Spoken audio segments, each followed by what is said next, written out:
This is how to remove a stock head unit from a 2004 to 2003 to 2005 Subaru Forester.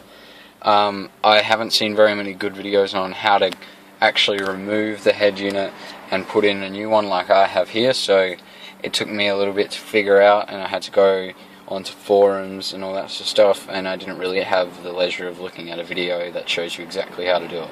So in this video I'll show you how I went about doing it, and how I pull this off and everything as well.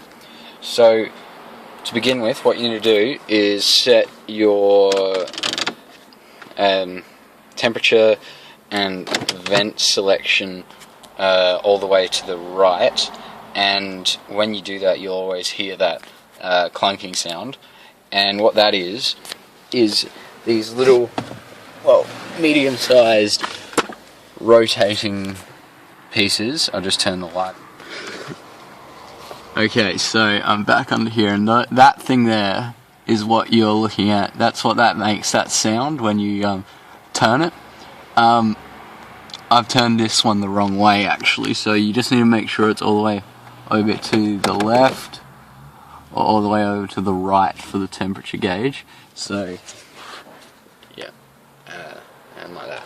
The air conditioning speed doesn't matter. And those little wires there, if you've tried to remove the head unit before, you realise you won't be able to get this whole section off, and it just won't come out. So what you need to do is get your hand up into here and just snap it off. And then this thing here, like a brake line, it needs something to hold onto so that that can actually pull and push.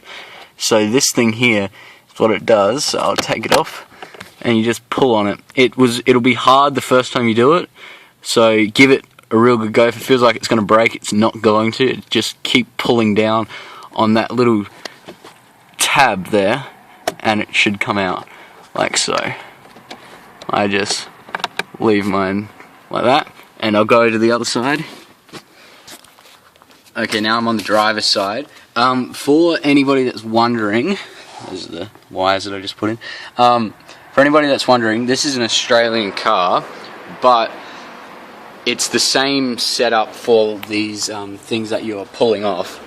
So these dials will still be on the same side, so it doesn't matter that this is on the right side rather than the left. So if you're in America, obviously your steering wheel is going to be on the left, but that same white toggle wheel will be there.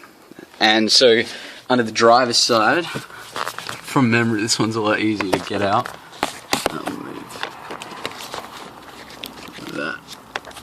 There's the wheel, and you just do that. Then get your finger onto that, like so, and it pulls out. So now that that's unhooked, you can come back up off your knees into this car seat, and you just, sorry for the shaky camera, I don't exactly have the most stable hands, and you just unscrew the gear knob,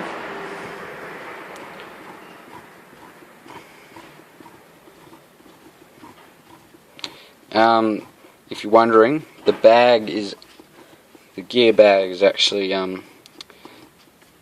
attached to the knob like that, and I was surprised to find that because I've changed the gear knob on my other car, my first car, and it was not attached like it is here. So then you just get your finger in there and it pops. This bit's easy, so it's going to be the same for everybody. And this thing comes out. You need to unplug the cigarette lighter, which is there. I'll put the camera down. Okay. So now that that's part like that, just lift that up and put it away. Make sure you don't crack any of the plastic when you're doing this, because it's really disappointing when you have a big crack running through your center console. So now what I'm going to do is pause it and get a screwdriver, and I'm going to undo these 2 screws. Okay, so now I'm back with the screwdriver. It's just a matter of getting the screw and unscrewing it. So I'll pause it again. Okay, so both screws are undone. Now it's on to popping away the tabs that run along this thing here. I'll pause it again, so then, actually no, I'll just grab another screwdriver, and then I use a flat-headed screwdriver just so there's no risk of me like cracking the plastic by like just yanking it from there. So just a sec. Okay, so now I've got a flat-headed screwdriver. I usually start over here, and then you just feel it pop. You don't want to wrench it out too hard, because then you can break things, and that's never a good idea. Okay, now it's coming loose.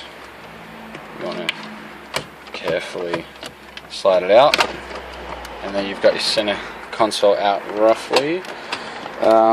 You'll have a little bit of difficulty trying to get this too far out, so I don't take this too far out at the moment, but this is how you get the center console off, and then you have access to your head unit and CD tray, and you can install whatever head unit you want. Make sure that it's the right size for this.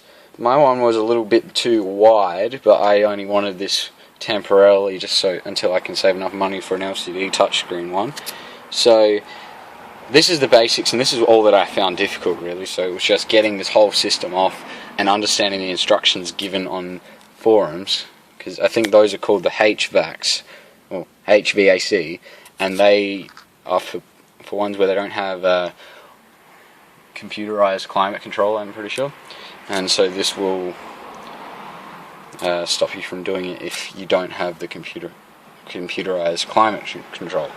So as you can see down there, there's that black cord there that controls your heating. See, like that. See. So now all that's left is to remove your head unit and put in the new one, and that's basically up to removing 4 screws.